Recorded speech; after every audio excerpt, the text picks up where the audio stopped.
Adem Panas untuk Anda. Lagu dangdut rohani karya Priyo Crystian untuk Anda. Selamat menikmati.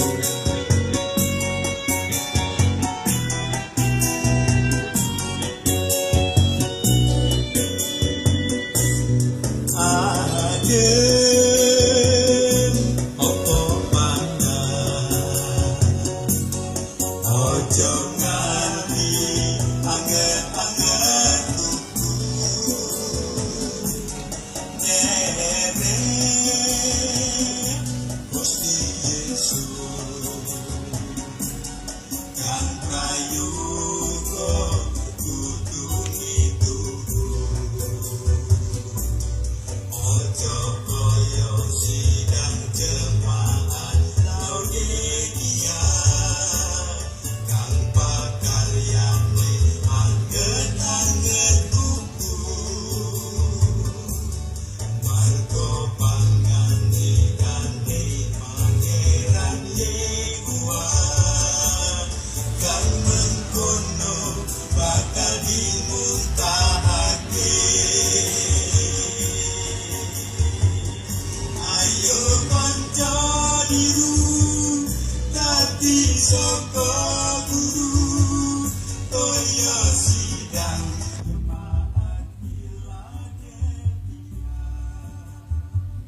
senajan korinke kaya dadi akeh sregep lakoni dawuhe Gusti Yesus.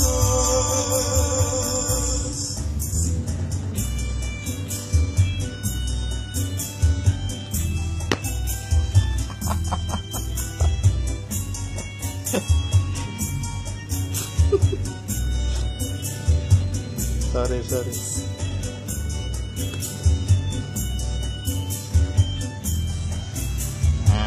Inilah.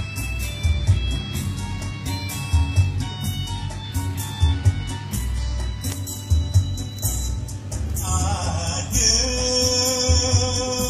opo panas, ojo nganti anget-anget kuku ndereng Gusti Yesus kang prayoga kudu mituku. Ojo koyo sidang jemaat